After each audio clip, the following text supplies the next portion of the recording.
Hello, my dear students. Yes, I hope you're preparing good for your May 2025 exam. இன்னைக்கு நம்ம இந்த வீடியோல என்ன பார்க்க போறோம் அப்படின்னா ஃபைனான்சியல் மேனேஜ்மெண்ட் இன்டர்மீடியட்டோட ஃபைனான்சியல் மேனேஜ்மெண்ட்ல ரொம்ப ரொம்ப முக்கியமான ஒரு சாப்டர் காஸ்ட் ஆஃப் கேபிட்டலோட கான்செப்ட்ஸ் தான் இந்த வீடியோல நம்ம பார்க்க போறோம். ப்ராப்ளம்ஸ் அதெல்லாம் வந்து நம்மளுடைய அடுத்தடுத்த வீடியோஸ். இந்த ஒரு வீடியோல நம்மளோட காஸ்ட் ஆஃப் கேபிட்டலோட கான்செப்ட்ஸ் 100% கான்செப்ட்ஸ் மட்டும் இந்த வீடியோல நம்ம பார்க்க போறோம். So getting in to the chapter cost of capital first. காஸ்ட்னா என்னது? Everything in this world has a cost. இப்ப நம்ம ஒரு ஒரு ஷோரூம்ல போய் ஒரு கார் வாங்க போறோம். காருக்கு நம்ம விலை கொடுக்கணும். Yes, we have to pay money for the car. அந்த money we paid is the cost for purchasing the car, இல்லையா? ஸோ இது வந்து கூட்ஸ். ஸோ கூட்ஸுக்கு மட்டும்தான் சார் காஸ்ட் இருக்குமா? இல்லை, ஈவன் சர்வீசஸ் கூட இருக்கும். நம்ம ஹோட்டல்ல போய் ஒரு ஃபுட் சாப்பிட்றோம், ஆர் நம்ம ஒரு சலூன்ல போய் ஒரு ஹேர் கட் பண்றோம். எல்லாத்துக்குமே என்ன இருக்குது? ஒரு காஸ்ட் இருக்குது. ஸோ அதே மாதிரி கேபிட்டல், நம்ம பிசினஸ்ல போடக்கூடிய கேபிட்டலுக்கு என்ன இருக்குது? ஒரு காஸ்ட் இருக்குது. அந்த காஸ்ட்டை கண்டுபிடிக்கக்கூடிய ஒரு சாப்டர். அது எப்படி கண்டுபிடிக்கிறது, அந்த காஸ்ட்னால என்னென்ன யூசஸ், என்னென்ன வெரைட்டிஸ் ஆஃப் கேபிட்டல் இருக்குது, அந்த கேபிட்டலுக்கு எல்லாம் என்ன எப்படி காஸ்ட் அலைன் பண்றது அப்படிங்கிறது தான் இந்த சாப்டர். ஸோ ஒரு முக்கியமான சாப்டர் ஃபைனான்சியல் மேனேஜ்மெண்ட்ல. So getting in to the chapter, first ஒரு சின்ன இன்ட்ரோடக்ஷனா ஒரு இன்ட்ரோடக்ஷனா நம்ம என்ன பார்க்குறோம் அப்படின்னா, ஒரு புது பிஸ்னஸ் ஒரு ஆள் ஸ்டார்ட் பண்றாரு. Okay, for any new business to start there are 4 steps. 4 step இருக்குது.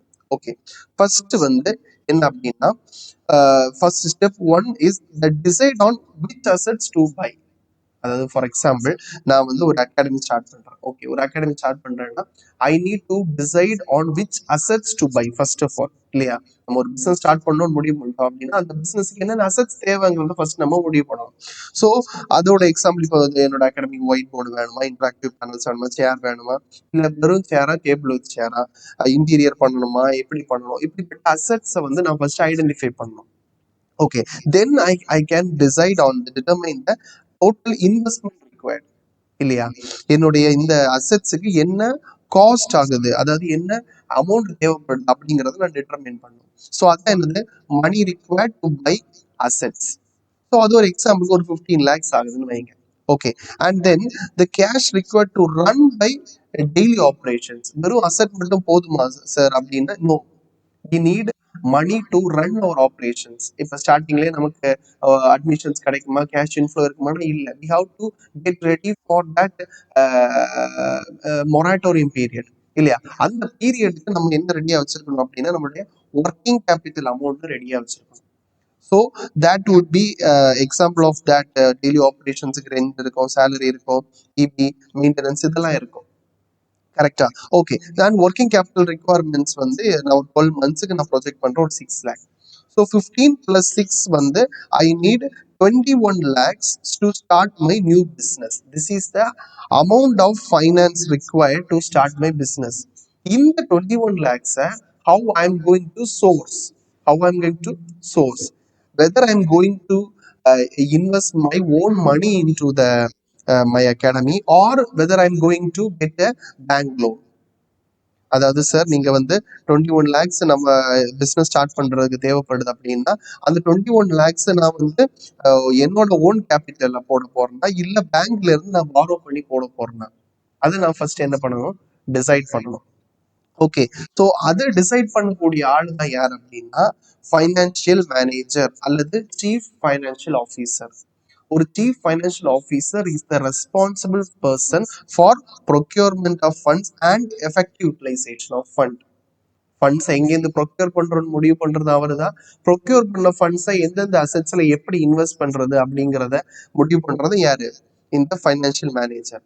And the objective of this whole subject financial management is, எல்லாருக்குமே தெரியும், is to maximise the wealth of the share holders.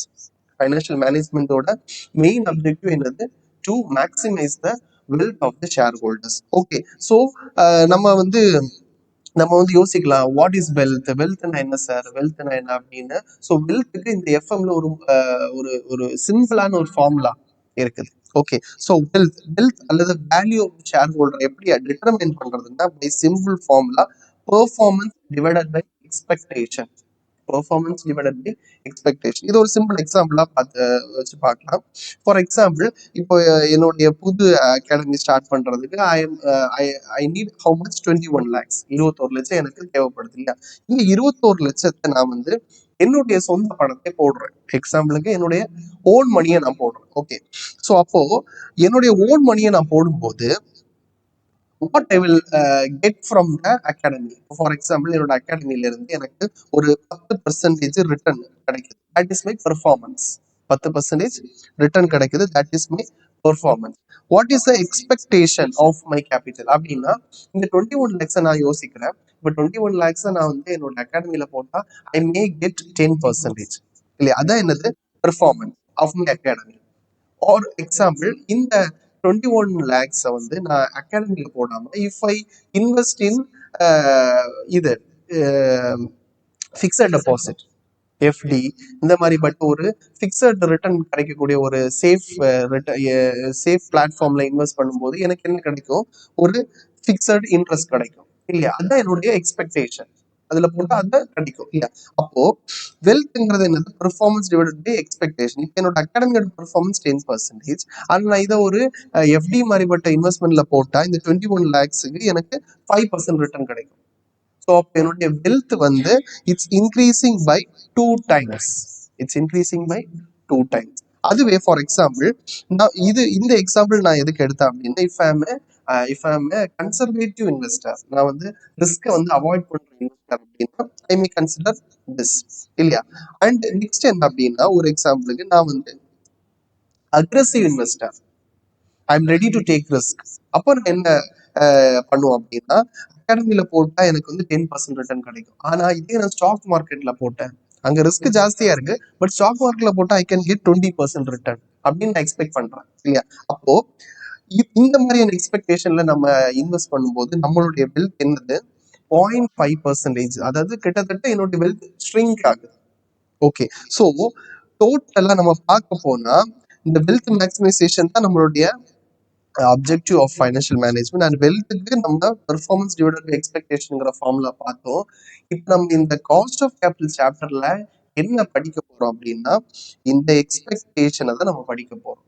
Okay, so cost of capital is the return expected by the providers of capital. Return expected by the providers of capital. Cost of capital is not the amount which the company plans to pay or actually pays, rather it is the expectation of shareholders. Cost of கேபிட்டல்ங்கிறதுக்கு உண்மையா company வந்து share ஹோல்டர்ஸுக்கு கொடுக்க வேண்டிய amount அப்படின்னா இல்ல, அது வந்து return expected by the shareholders தான், ஸ்டேக் ஹோல்டர்ஸ். ஓகே, ஸோ இந்த ஸ்டேக் ஹோல்டர்ஸ்ல யாரெல்லாம் வருவா அப்படின்னா, ஈக்விட்டி ஷேர் ஹோல்டர்ஸ் வருவாங்க, ப்ரிஃபரன்ஸ் ஷேர் ஹோல்டர்ஸ் வருவாங்க, டிபெஞ்சர்ஸ் வருவாங்க, பேங்க் லோன்ஸ், யார் வேணா வரல. ஓகேவா. ஸோ இந்த சாப்டர்ல நம்ம பார்க்க போறது how to find cost of capital for a debenture, for a preference share, for equity share and for retained earnings. Retained earnings எப்படி காஸ்ட் ஆஃப் கேபிட்டல் கண்டுபிடிக்கிறது அப்படிங்கறத நம்ம இந்த ஹோல் சாப்டர்ல பார்க்க போறோம். ஓகேவா. ஸோ அதுக்கு போறதுக்கு முன்னாடி first we need to know why we need to calculate the cost of capital. எதுக்கு சார் காஸ்ட் ஆஃப் கேபிட்டல் என்ன தெரிஞ்சு போச்சு. Cost of capital is the return expected by the shareholder. Simple. ஏதோ ஒரு ஆளு கேபிட்டல் போடுறாரு, அவர் அந்த பணத்தை போடுறதுக்கு அவர் எவ்வளவு ரிட்டர்ன் எக்ஸ்பெக்ட் பண்ணுவார், இதுதான் என்னது காஸ்ட் ஆஃப் கேபிட்டல். ஓகேவா. ஸோ இந்த காஸ்ட் ஆஃப் கேபிட்டல் எதுக்கு நம்ம கால்குலேட் பண்ணணும், வை வி நீட், அது significance of cost of capital. Cost of capital எதுக்கு யூஸ் ஆகும் அப்படின்னா, for determining investment decision. For determining investment. என்ன சார் இன்வெஸ்ட்மெண்ட் டிசிஷன் அப்படின்னா, நம்ம வந்து அது நெக்ஸ்ட் சாப்டர்ல இருக்குது நமக்கு ஃபைனான்சியல் மேனேஜ்மெண்ட்ல கேபிட்டல் பட்ஜெட்டிங் அப்படிங்கிறது. ஸோ அந்த சாப்டர்ல நம்ம என்ன பண்ணுவோம் அப்படின்னா, நம்மகிட்ட 2 ப்ராஜெக்ட் இருக்கும், ப்ராஜெக்ட் ஏ, ப்ராஜெக்ட் பி. இந்த 2 ப்ராஜெக்ட்ல எது அக்செப்ட் பண்றது, அதுதான் இன்வெஸ்ட்மெண்ட் டிசிஷன் இல்லையா. இந்த ப்ராஜெக்ட்ல நம்ம என்ன பண்ணுவோம், இந்த 2 ப்ராஜெக்டோட கேஷ் ஃப்ளோஸ் எடுப்போம். கேஷ் ஃப்ளோஸ் எடுத்துட்டு அதை ப்ரெசென்ட் வேல்யூக்கு நம்ம டிஸ்கவுண்ட் பண்ணுவோம் இல்லையா. அந்த டிஸ்கவுண்ட் பண்ணக்கூடிய ரேட் தான் என்னது, இந்த காஸ்ட் ஆஃப் கேபிட்டல். அந்த கம்பெனிக்கு என்ன காஸ்ட் ஆஃப் கேபிட்டலோ அந்த காஸ்ட் ஆஃப் கேபிட்டல்ல டிஸ்கவுண்ட் பண்ணும்போது தான் நமக்கு ப்ரெசன்ட் வேல்யூ கிடைக்கும். ஸோ இன்வெஸ்ட்மெண்ட் டிசிஷன் பண்றதுக்கு ஃபர்ஸ்ட் என்ன பண்ணணும், நம்ம இந்த காஸ்ட் ஆஃப் கேபிட்டலை கண்டுபிடிக்கணும். Okay, and then for financing decision என்ன சார் ஃபார் ஃபைனான்சிங் டிசிஷன் அப்படின்னா, நமக்கு வந்து ஃபார் எக்ஸாம்பிள் நமக்கு வந்து 2 சோர்ஸ் ஆஃப் ஃபைனான்ஸ் ஆப்ஷன்ஸ் இருக்குது. ஃபார் எக்ஸாம்பிள் நமக்கு இப்போ 21 lakhs நம்ம அகாடமி ஸ்டார்ட் பண்ண கேபிட்டல் தேவைப்படுது. இந்த 21 lakhs நான் வந்து ப்ரிஃபரன்ஸ் ஷேர் வழியா வாங்குறதா இல்ல டிபெஞ்சர் வழியா வாங்குறதா அப்படின்னு 2 ஆப்ஷன் இருக்குது. ஓகே, அப்ப இந்த 2ல நான் ஏதாவது ஒன்று தான் சூஸ் பண்ணுவேன். அப்ப எப்படி சூஸ் பண்ணுவோம் அப்படின்னா, எதோட காஸ்ட் ஆஃப் கேபிட்டல் கம்மியா இருக்கோ அதை நான் சூஸ் பண்ணுவேன் இல்லையா. So cost of capital which has low option which has lower cost of capital will be selected. So அது கண்டுபிடிக்கிறதுக்கு நம்ம என்னது காஸ்ட் ஆஃப் கேபிட்டல் கண்டுபிடிக்கணும். ஓகே, ஸோ அதே மாதிரி அது மட்டும் கிடையாது, ஃபார் கேபிட்டல் ஸ்ட்ரக்சர் அதாவது ஃபைனான்சிங் டிசிஷனுக்கு ரிஸ்க் அண்ட் கண்ட்ரோல் கூட நம்ம ஞாபகம் வச்சிருக்கணும். ஓகேவா. ஸோ இதுதான் significance of cost of capital. Investment decision அதே மாதிரி ஃபைனான்சிங், இந்த 2 டிசிஷன்ஸை கண்டுபிடிக்கிறதுக்கே நமக்கு என்ன தேவை, காஸ்ட் ஆஃப் கேபிட்டல் தேவை. ஓகே, ஸோ இந்த காஸ்ட் ஆஃப் கேபிட்டலுக்கு உள்ள போறதுக்கு முன்னாடி ஒரு சின்ன எக்ஸாம்பிள், ஒரு சிம்பிளான எக்ஸாம்பிள் ஒன்று பார்த்துருவோம். ஓகேவா. ஃபர்ஸ்ட் நம்ம காஸ்ட் ஆஃப் டிபெஞ்சர்ஸ் தான் பார்க்க போறோம். அந்த டிபெஞ்சர்ஸை பேஸ் பண்ணி ஒரு எக்ஸாம்பிள். ஓகேவா. காஸ்ட் ஆஃப் கேபிட்டல் எப்படி கண்டுபிடிக்கிறது அதுக்கு போறதுக்கு முன்னாடி ஒரு சின்ன எக்ஸாம்பிள். ஓகே, ஸோ நம்ம கிட்ட ஒரு கம்பெனி இருக்குது, அதுதான் Prakash private limited. Prakash private limited. Prakash private லிமிடெடுக்கு இப்போ வந்து ஆக்சுவலா பணம் தேவைப்படுது. பிரகாஷ் பிரைவேட் லிமிடெடுக்கு அமௌண்ட் பைசா தேவைப்படுது. எதுக்கு, டு ஃபண்ட் தேர் பிசினஸ். அவங்க தொழில போடுறதுக்கு எதுக்கோ பணம் தேவைப்படுது. ஓகேவா. ஸோ அவங்க என்ன டிசைட் பண்றாங்க, டிபெஞ்சர்ஸா இஷ்யூ பண்ணணும்னு டிசைட் பண்றாங்க. Okay, so Prakash Private Limited is decided to issue 1009% debentures of rupees 100 each. 9% debentures of rupees 100 each issue பண்ணணும்னு யாரு நினைக்கிறாங்க, பிரகாஷ் பிரைவேட் லிமிடெட். ஓகேவா. ஸோ இப்போ பிரகாஷ் பிரைவேட் லிமிடெட் என்ன வந்து பாக்குறாங்க. Okay, so friends, as an investor என்கிட்ட காசு இருக்குது, ஐ am ready to invest. But நான் என்ன ஒரு கண்டிஷன் வைக்கிறேன் அப்படின்னா, for any amount I invest I need minimum 10% return. புரிஞ்சுதா. நான் வந்து என்ன அமௌண்ட் இன்வெஸ்ட் பண்ணாலுமே அந்த அமௌண்ட்ல எனக்கு எவ்வளவு ரிட்டர்ன் வேணும்னு எக்ஸ்பெக்ட் பண்றேன், 10%. ஓகேவா. பட் இப்போ பிரகாஷ் பிரைவேட் லிமிடெட் சொல்றாங்க, இல்ல சார் நாங்க இஷ்யூ பண்ற டிபெஞ்சர்ஸுக்கு 9% தான் ரிட்டர்ன் தர முடியும் அப்படின்னு சொல்றாங்க. நான் சொல்றேன் இல்ல இல்ல அதெல்லாம் முடியாது, எனக்கு மினிமம் 10% ரிட்டர்ன் வேணும் அப்படின்னு நான் சொல்றேன். அப்போ பிரகாஷ் பிரைவேட் லிமிடெட் பாக்குறாங்க, ஓகே நமக்கும் காசு தேவைதான், பட் அட்லீஸ்ட் இப்ப ஏதாவது ஒரு அமௌண்ட் அவர் தந்தா போதுமே அப்படிங்கிற ஒரு சூழ்நிலைக்கு யார் வராங்க, பிரகாஷ் பிரைவேட் லிமிடெட் வராங்க. அப்போ பிரகாஷ் பிரைவேட் லிமிடெட் என்ன சொல்றாங்கன்னா, ஓகே சார் உங்களுக்கு வந்து என்ன அமௌண்ட் தந்தாலும் என்ன வேணும், உங்களுக்கு 10% ரிட்டர்ன் வேணும் இல்லையா. அப்ப நீங்க என்ன பண்ணுங்க, நாங்க வந்து இந்த டிபெஞ்சர்ஸை டிஸ்கவுண்ட்ல இஷ்யூ பண்றோம் அப்படின்னு முடிவுக்கு வர்றாங்க. Okay, so what Prakash private limited is doing, they are giving debentures not at face value but at a discount of rupees 10. Scenario நல்லா கவனிங்க. 100 ரூபாய் ஃபேஸ் வேல்யூ இருக்கிற ஒரு டிபெஞ்சர்ஸ் அவங்க எத்தனை ரூபாய் கொடுக்குறாங்க, 10 ரூபாய் கம்மி பண்ணி 90 ரூபாய் கொடுக்குறாங்க. ஓகே, அப்போ அப்போ நான் எனக்கு வந்து 1000 debentures 9% debentures at rupees 10 discount கிடைக்குது. ஓகேவா. அப்போ I will buy at discount. And கம்பெனிக்கு எவ்வளவு அமௌண்ட் கிடைக்கும் அப்படின்னா, கம்பெனிக்கு 1000 டிபெஞ்சர்ஸ் 100 ஃபேஸ் வேல்யூ 10 டிஸ்கவுண்ட், அப்ப 90 இஷ்யூ பிரைஸ். கரெக்ட் தானே, 90 இஷ்யூ பிரைஸ்.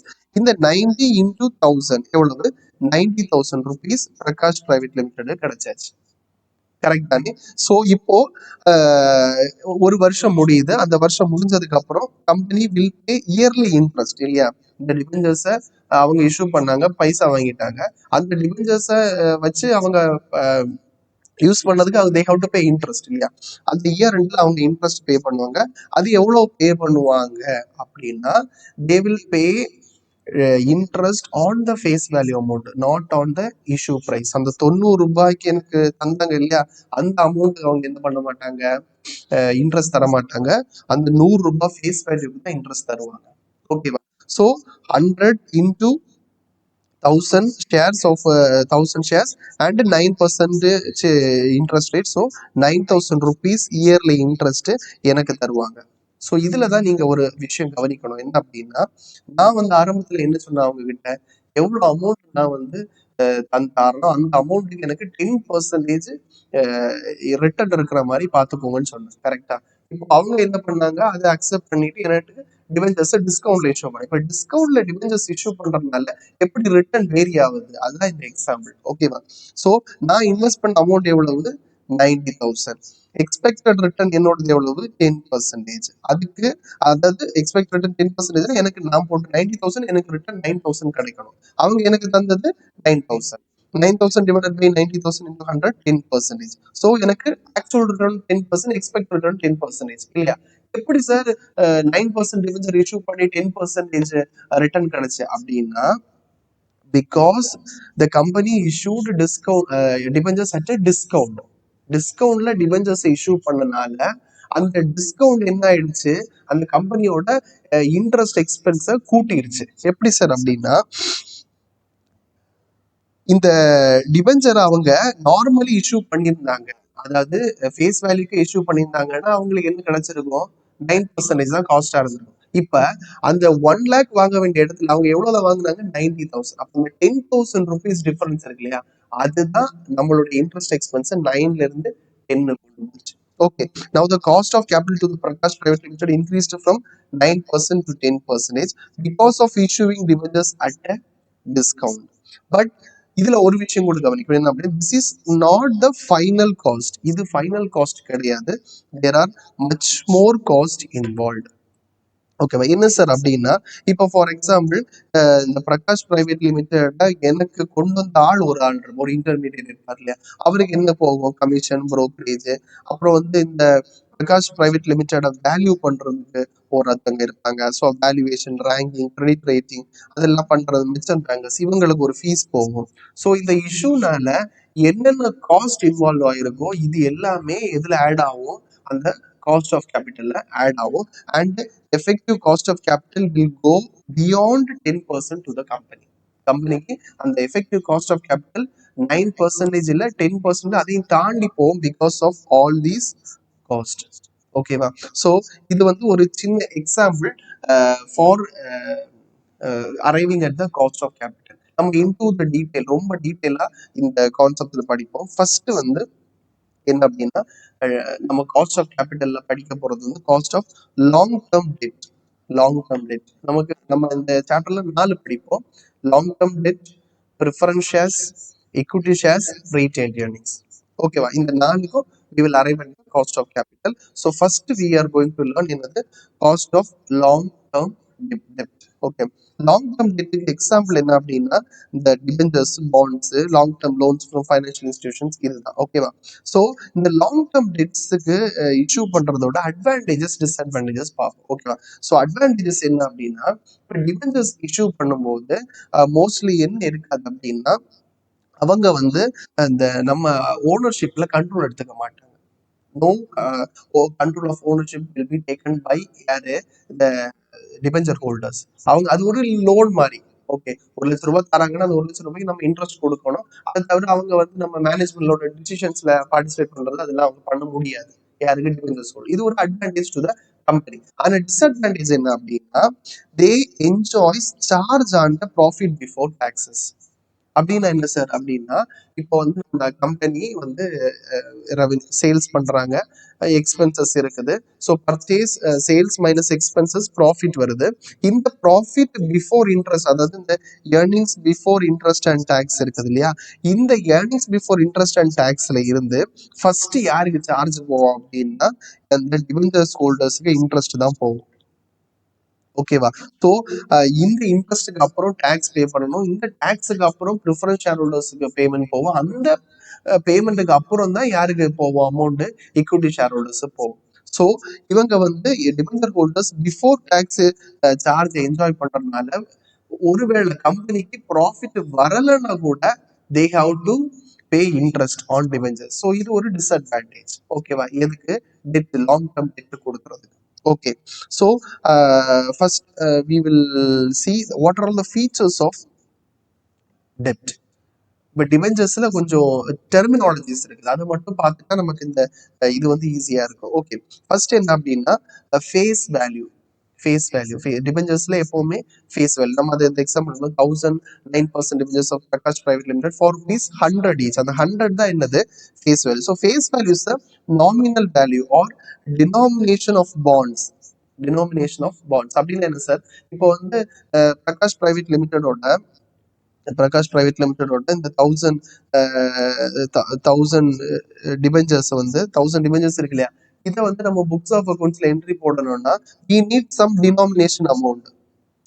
ஏன்னா இது நம்பர் ஆஃப் டிபெஞ்சர்ஸ்ல இருக்குது. இதுக்கு கூட ஒரு வேல்யூ ஆட் பண்ண மல்டிப்ளை பண்ண மட்டும்தான் we will get in the amount terms. கரெக்டா? அந்த அமௌண்ட் தான் இந்த ஃபேஸ் வேல்யூ. ஓகே, அது எதுவா வேணா இருக்கலாம். It can be 10, it can be 100, it can be 500, any அமௌண்டா வேணா இருக்கலாம். ஓகேவா? So face value is the nominal value அல்லது டினாமினேஷன் ஆஃப் பாண்ட்ஸ். ஓகேவா? அண்ட் இன்னொரு விஷயம் நம்ம நோட் பண்ண வேண்டியது என்ன அப்படின்னா, இந்த ஃபேஸ் வேல்யூல தான் என்ன கால்குலேட் ஆகும்? இன்ட்ரெஸ்ட் கால்குலேட் ஆகும். Interest is calculated on this face value. Interest is calculated on the face value of debentures. ஓகேவா? ரைட். அதுக்கப்புறம் என்ன அப்படின்னா இன்ட்ரெஸ்ட் ஆர் கூப்பன் ரேட். இதெல்லாம் லாங் டேர்ம் டெட்ல வரக்கூடிய டெர்மினாலஜிஸ் ஆர் ஃபீச்சர்ஸ். ஓகேவா? So first face value, second interest or coupon rate. Interest or coupon rate அப்படின்னா எல்லா டிபெஞ்சர்ஸுக்குமே என்ன இருக்கும் அப்படின்னா தே ஹோல்ட் ஃபிக்ஸட் இன்ட்ரெஸ்ட். இப்போ நம்ம பிரகாஷ் பிரைவேட் லிமிடெட்ல பார்த்தது மாதிரி பிரகாஷ் பிரைவேட் லிமிடெட்ல என்னது இருந்தது 9% டிபெஞ்சர் இல்லையா, இந்த 9% தான் என்னது coupon rate or interest rate. இது வந்து ஃபிக்ஸடா இருக்கும். ஓகேவா? They can be paid annually or semi annually. Okay, and then maturity period. Maturity period என்னன்னா இந்த டிபெஞ்சர்ஸ் எல்லாமே ஒரு ஃபிக்ஸட் பீரியடுக்கு தான் நமக்கு கிடைக்கும். ஸோ 5 இயர்ஸோ 10 இயர்ஸோ 15 இயர்ஸோ அப்படின்னு என்ன அர்த்தம் அப்படின்னா இந்த பீரியட் முடிஞ்சதுக்கு அப்புறம் we have to repay them the principal amount. இப்போ Prakash private limited 1 lakh rupees வாங்குறாங்க அப்படின்னா அது 1 lakhக்கு 5 இயர்ஸ் இன்ட்ரெஸ்ட் தராங்க. 5th இயர் எண்டில் they have to pay the principal amount 1 lakh திரும்ப கொடுக்கணும் இல்லையா? ஸோ அந்த ஃபிக்ஸட் ரீபேமெண்ட் பீரியட் தான் என்னன்னு சொல்லுவோம் நம்ம மெச்சூரிட்டி பீரியட் அப்படின்னு சொல்லுவோம். ஓகேவா? நெக்ஸ்ட் என்ன அப்படின்னா redemption value. So redemption value அப்படின்னு என்னன்னா redemption value is a value at the time of repayment. Value at the time of repayment அப்படின்னு என்னது? இப்போ இஷ்யூ பிரைஸ்ன்னு ஒன்று இருக்குது இல்லையா, என்னது Prakash private limited 100 face value, but நான் வந்து போய் நெகோசியேட் பண்ணதால தே கிவன் அட் டிஸ்கவுண்ட் இல்லையா. அப்ப இந்த 100 minus 10 தான் என்னது issue price. Okay, at the time of purchasing this debentures இல்லையா. அதே மாதிரி 5 இயர்ஸ் தாண்டி இந்த டிபெஞ்சர்ஸ் ரீபே பண்ணணும் இல்லையா. ரீபே பண்ணும்போது அவங்க ஃபேஸ் வேல்யூல பண்ணுவாங்களான்னு அவசியம் கிடையாது. என்ன வேல்யூல டிஸ்கவுண்ட்ல பண்ணலாம், ப்ரீமியத்துல பண்ணலாம், எப்படி வேணா பண்ணலாம். ஸோ அந்த வேல்யூ தான் என்னது ரிடம்ஷன் வேல்யூ. ஓகேவா? So redemption value is a value at the time of repayment. Repayment பண்ணும்போது என்ன வேல்யூக்கு நம்ம ரீபே பண்றோமோ அந்த வேல்யூ தான் என்னது ரிடம்ஷன் வேல்யூ. ஓகேவா? நெக்ஸ்ட் என்ன அப்படின்னா டாக்ஸ் ஷீல்டு. டாக்ஸ் ஷீல்டு என்னது?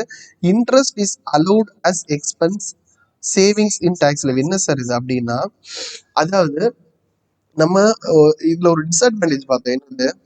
Debentures holders enjoys charge on profit before tax. ஓகேவா?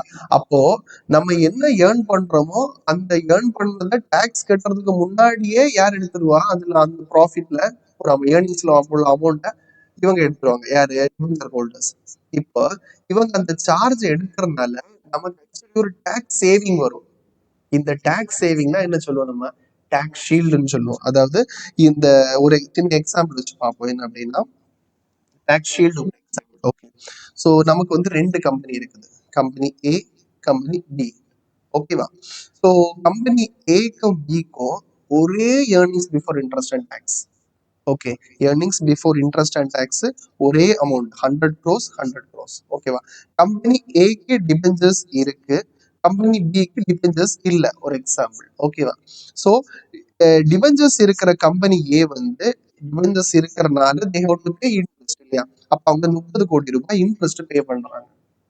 ஓகே, இப்போ ஏர்னிங்ஸ் ஆஃப்டர் இன்ட்ரெஸ்ட், அதாவது ப்ராஃபிட் பிஃபோர் டாக்ஸ் எவ்வளவு? 70 crore. பிக்கு அது 100 crores தான். ஓகேவா?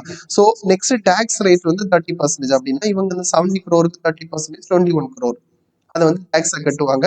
அண்ட் ஆஃப்டர் டாக்ஸ் ப்ராஃபிட் வந்து 49 crores. ஓகேவா? இது யாருக்கு? ஏக்கு. அதுவே பிக்கு என்னன்னா they will pay 30 crore tax in இந்த 100 crore 30%, 30 crore and அதை மைனஸ் பண்ணும்போது 70 crore. இதுதான் என்னது profit after tax for B. Right sir, எல்லாம் ஓகே தான். பட் இதுல என்ன கான்செப்ட் இருக்கு அப்படின்னா, நம்ம உண்மைச்சு பார்த்தோம் அப்படின்னா ரெண்டு பேருக்குமே ஒரே earnings before interest and tax. ஆனா ரெண்டு பேரும் பே பண்ற டேக்ஸ் அமௌண்ட் வேற வேற. ஏ வந்து பிஏ கம்பேர் பண்ணும்போது டேக்ஸ் கம்மியா பே பண்றாங்க, கரெக்டா? பிக்கு எவ்வளவு டேக்ஸ்? 30 crore. ஆனா ஏக்கு வெறும் 21 crore. ஏன் கம்மியா பே பண்ணாங்க? Because they have interest expense. ஏக்கு என்ன இருக்குது? Interest expense. அப்ப இந்த இன்ட்ரெஸ்ட் எக்ஸ்பென்ஸ் இருந்தனால டேக்ஸ் வந்து யாரு கம்மியா பே பண்ணாது? ஏ கம்மியா பே பண்ணாங்க. அப்ப ஏக்கு இந்த இன்ட்ரெஸ்ட் என்னது? ஒரு டேக்ஸ் ஷீல்டா ஆக்ட் ஆகுது, கரெக்ட் தானே? ஏக்கு இந்த இன்ட்ரெஸ்ட் எக்ஸ்பென்ஸ் ஒரு டேக்ஸ் ஷீல்டா ஆக்ட் ஆகுது. இந்த டேக்ஸ் ஷீல்டு தான் இந்த கான்செப்ட். ஓகே, ஸோ இந்த ஏ வந்து எவ்வளவு கம்மியா டேக்ஸ் பே பண்ணா அப்படிங்கன்னா, இந்த 30 minus 21 9 crore கம்மியா பே பண்ணாங்க. இந்த 9 crore is the tax saving to A due to interest expense. அதாவது இந்த 30 crore 30% போட்டா என்ன கிடைக்கும்? அந்த 9 crore. இந்த 9 crore தான் என்னது? Tax saving. இதுல இன்னொரு விஷயம் என்ன அப்படின்னா, நம்ம வந்து ஏ கம்பெனி இன்ட்ரெஸ்ட் எக்ஸ்பென்ஸ் எவ்வளவு கொடுத்தாங்க? 30 crore. ஆனா 30 crore அவங்களுடைய காஸ்ட் அப்படின்னா இல்ல. இந்த 30 crore அவங்களுக்கு ஒரு டேக்ஸ் சேவிங் இருக்குது இல்ல, என்னது? 9 crore, கரெக்டா?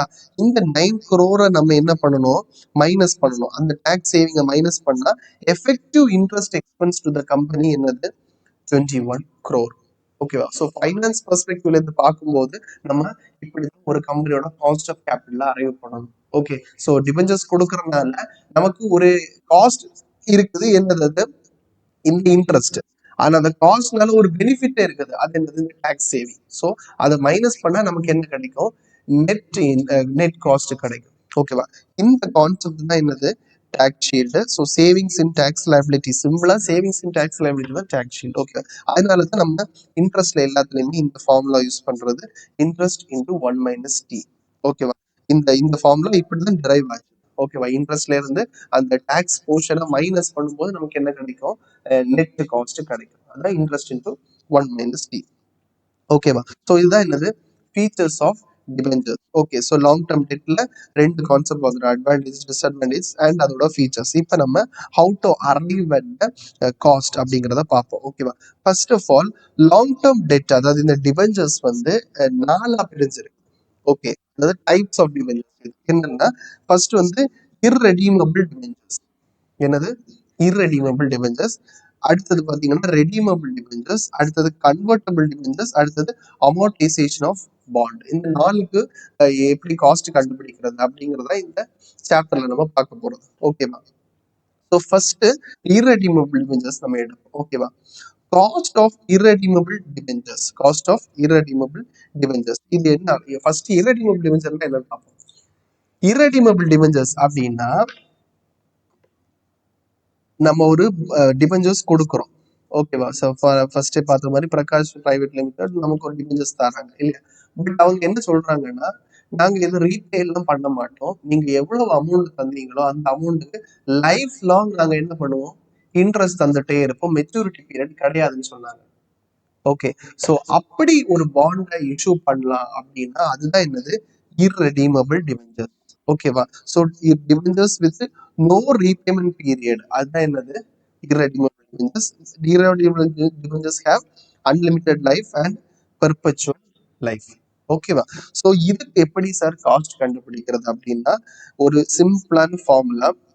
இந்த மகப்பே பண்ண மாட்டோம், ரொம்ப கான்செப்டுவலா பண்ணிக்கலாம். Okay, so cost of debt, அதுதான் இந்த கேடின்னு சொல்லுவோம் நம்ம. கேடி அதுதான் short form for cost of debt. Okay, so cost of டெட்டை கால்குலேட் பண்றதுக்கு ஃபார்முலா என்ன அப்படின்னா, interest into 1 minus T divided by net process NP. எப்படி சார் இந்த ஃபார்முலா வந்துச்சு?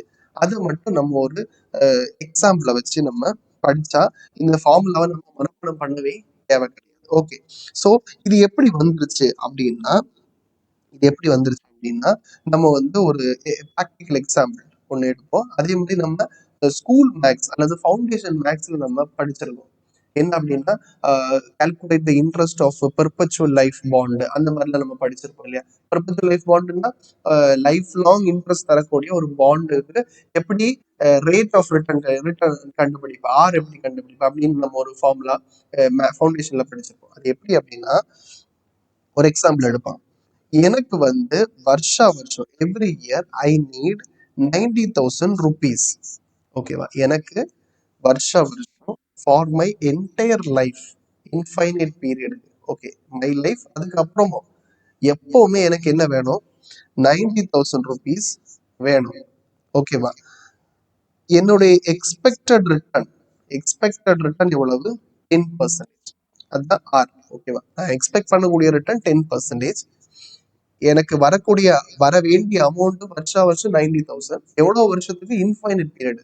அப்படின்னா நான் இன்னைக்கு எவ்வளவு அமௌண்ட் இன்வெஸ்ட் பண்ணணும், இதுதான் கொஸ்டின். ஓகேவா.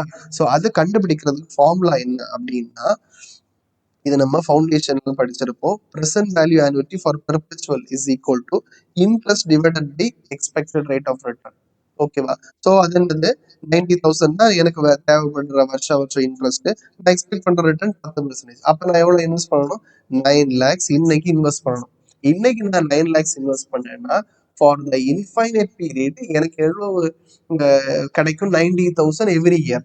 எப்படி சார் அது ஒர்க் ஆகுது அப்படின்னா, ரொம்ப லாஜிக்கலான விஷயம். எப்படின்னா, ஃபார் எக்ஸாம்பிள் 9 lakhs நீ இன்னைக்கு இன்வெஸ்ட் பண்ற. ஓகேவா. இயர் 1. ஓகேவா. அதுக்கு எவ்வளவு ரேட் ஆஃப் ரிட்டர்ன், 10%. அப்ப 90,000க்கு 10%, 9,000. எனக்கு 9 lakhல 10%, 90,000 என்ன கிடைக்கும், இன்ட்ரெஸ்ட் கிடைக்கும். இந்த இன்ட்ரெஸ்ட் நான் என்ன பண்றேன்னா வீட்டுக்கு எடுத்துட்டு போறேன், ஐ டேக் ஹோம். ஓகேவா. இப்ப செகண்ட் இயர் பிகினிங்ல அவுட்ஸ்டாண்டிங் இன்ட்ரெஸ்ட் அமௌண்ட் எவ்வளவு இருக்கும், அதையும் 9 lakhs தான் இருக்கும். அதுக்கப்புறம் செகண்ட் இயர் எண்ட்ல இன்ட்ரெஸ்ட், என்னுடைய ரிட்டர்ன் எக்ஸ்பெக்ட் ரிட்டர்ன் 10%. அதுக்கு எனக்கு கிடைக்கக்கூடிய ரிட்டர்ன் எவ்வளவு, 90,000. அதை நான் எங்க கொண்டு போவேன், வீட்டுக்கு எடுத்துட்டு போவேன்.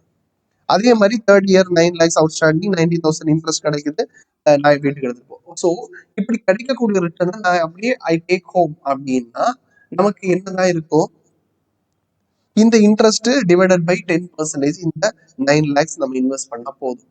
ஓகேவா. ஸோ அப்படிதான் இந்த ஃபார்முலா வந்தது. Present value annuity is equal to interest divided by R, interest divided by rate of return. So 90,000 அதுதான் இப்படிதான். இந்த 90,000 கிடைக்கணும் அப்படின்னா டிவைடட் பை 9 lakhs. ஓகேவா. 90,000 டிவைடட் பை 10%, அதுதான் இந்த 9 lakhs. So 9 lakhs 9,000. இப்போ நம்ம ஃபார்முலா இதுல இருந்து தான் அரைவ் ஆச்சு.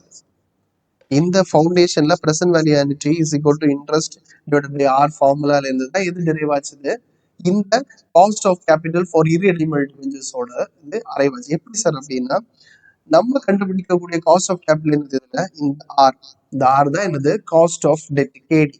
ஸோ இந்த ஆர் இங்க வந்தா இந்த பிவிஏ இங்க வரும். கரெக்டா. அதுதான் இந்த formula. KD is equal to interest into 1 - t divided by NP. என்ன சார் இது இன்ட்ரெஸ்ட், அந்த இன்ட்ரெஸ்ட் தான்.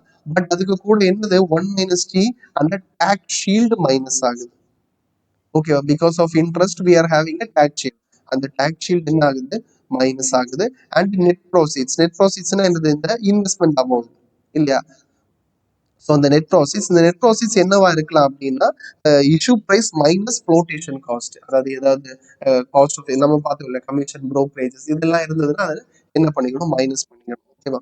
ஸோ அதான் என்னது, நெட் ப்ராசஸ். ஸோ இப்போ பிரகாஷ் பிரைவேட் லிமிடெட் நமக்கு என்ன நெட் ப்ராசஸ், 1 lakh இல்லை 90,000. அவங்க நினைச்சது 1 lakh கிடைக்கணும், பட் அவங்க நெட் ப்ராசஸ் 90,000. ஓகேவா. ஸோ இதுதான் என்னது, காஸ்ட் ஆஃப் கேபிட்டல் ஆஃப் என்னது, irredeemable debentures. என்னது, interest into 1 - t divided by net proceeds. ஓகேவா. ரொம்ப லாஜிக்கலான ஒரு ஃபார்முலா. ஓகே. நெக்ஸ்ட் என்ன சார் அப்படின்னா, என்னது அப்படின்னா cost of redeemable debentures. Okay. Cost of redeemable debentures என்னது, debenture which is having a repayment period இல்லையா. நம்ம வந்து 5 இயர்ஸுக்கு வாங்குறோம் அப்படின்னு நம்ம சொல்லிட்டா அந்த 5 இயர்ஸ் முடிஞ்சதுக்கு அப்புறம் we have to repay இல்லையா. ஸோ அதுதான் என்னது, ரெடீமபிள் டிபெஞ்சர்ஸ். ஓகேவா. ஸோ இப்போ அதுக்கு வந்து 2 ஃபார்முலா இருக்குது. காஸ்ட் ஆஃப் ரெடீமபிள் டிபெஞ்சர்ஸ் கண்டுபிடிக்கிறது 2 ஃபார்முலா. ஒன்று வந்து அப்ராக்சிமேஷன் ஃபார்முலா, இன்னொன்று வந்து இது அக்யூரேட் மெத்தட் அல்லது yield to maturity present value method. ஓகேவா? ஸோ அப்ராக்சிமேஷன் மெத்தட்ல எப்படி ரெடிமபிள் டிபெஞ்சர்ஸோட காஸ்ட் கண்டுபிடிக்கிறது அப்படின்னா KD is equal to interest into 1 minus T plus redemption value minus net proceeds by N divided by redemption value plus net proceeds by 2. என்ன sir இது ரொம்ப குழப்பமா இருக்கு ஃபார்முலா? ஒன்றும் கிடையாது. இதே ஃபார்முலா தான் இங்க வந்து எப்படி சார்? அதே இன்ட்ரெஸ்ட் இன்டு 1 மைனஸ் டி. ஓகேவா? இர்ரெடிமபிள் டிபெஞ்சர்ஸ் என்ன கிடையாது, ரிடம்ஷன் வேல்யூன்னு ஒன்று கிடையாது. ஓகேவா? பட் ரெடிமபிள் டிபெஞ்சர்ஸுக்கு அது உண்டு. ஓகேவா? அப்ப அவங்க என்ன பண்ணிருக்காங்க அப்படின்னா redemption value minus net proceeds divided by n. அப்படின்னா என்ன அப்படின்னா இப்போ ஃபார் எக்ஸாம்பிள் கம்பெனி வந்து 100 ருபீஸுக்கு நெட் ப்ராசிட்ஸ் இருக்குது. Net proceeds for 100 rupees. Redemption value 110. Redemption value 110. Redemption வேல்யூன்னு என்னது? திரும்ப கொடுக்குற வேல்யூ. ஓகேவா? 5 இயர்ஸ் தாண்டி என்ன அமௌண்ட்டுக்கு ரீபே பண்றோமோ அந்த ரிடம்ஷன் வேல்யூ இல்லையா? இப்போ மேட்டர் என்ன அப்படின்னா 110 ரூபாய்க்கு ரிடம்ஷன் வேல்யூ பண்ணி 100 ரூபாய் வாங்குறாங்கன்னா இப்ப இவங்களுக்கு எவ்வளவு கேபிட்டல் லாஸ்? ஆக்சுவலா கேபிட்டல் லாஸ் ஆஃப் ருபீஸ் 10. இந்த 10 ருபீஸ் கேபிட்டல் லாஸ் ஒரே இயர்ல வந்ததா இல்ல 5 வருஷமா வந்ததா? 5 வருஷமா வந்தது. அதனாலதான் அவங்க டிவைடட் பை n, அதாவது 5 போட்டு annualised capital gain or loss கண்டுபிடிக்கிறாங்க. புரிஞ்சுதா? அதான் என்னது? இந்த redemption value minus net proceeds divided by n. இது என்னது? Annualised capital gain or capital loss. என்ன சார் ஆனுவலைஸ்ட் அப்படின்னா நம்ம இந்த காஸ்ட் கண்டுபிடிக்கிறது என்னது? பெர் ஆனத்துக்கு, ஒரு வருஷத்துக்கு என்ன காஸ்ட் அப்படின்னு நம்ம கண்டுபிடிக்க போறோம். பட் நமக்கு இந்த கேபிட்டல் லாஸ் வந்தது ஒரு வருஷத்துக்கா இல்ல 5 வருஷத்துக்கு சேர்த்து? 5 வருஷத்துக்கு சேர்த்து. பட் நம்ம என்ன பண்றோம்? அதுல ஒரு வருஷத்துக்கு கொண்டு வரோம். அதான் என்னது?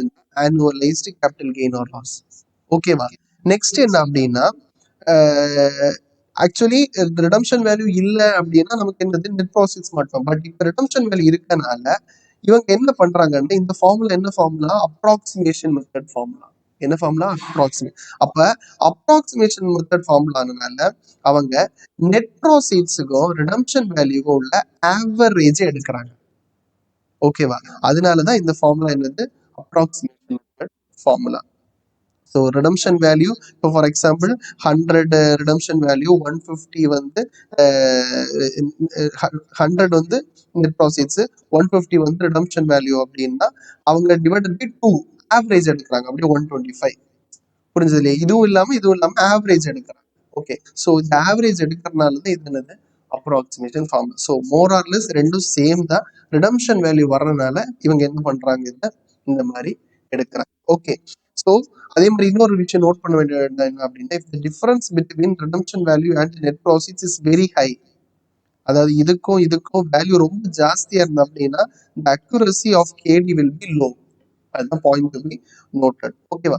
இதுதான் என்னது? அப்ராக்சிமேஷன் மெத்தட் பிரகாரம் ரெடீமபிள் டிபெஞ்சர்ஸோட காஸ்ட் கண்டுபிடிக்கக்கூடிய ஃபார்முலா என்னது? Interest into 1 minus T plus redemption value minus net proceeds divided by n, the whole divided by redemption value plus net proceeds divided by 2. ஓகேவா? இப்போ நெக்ஸ்ட் ரெடீமபிள் டிபெஞ்சர்ஸ்ல இன்னொரு ஃபார்முலால cost கண்டுபிடிக்கிறது என்னது? yield to maturity or present value method. Okay sir, இதுதான் ரொம்ப ரொம்ப முக்கியமான financial concept. எஃப்எம்லயே இந்த கான்செப்ட் தெரிஞ்சுன்னா எந்த சம் வேணா ஒர்க் அவுட் பண்ணலாம்.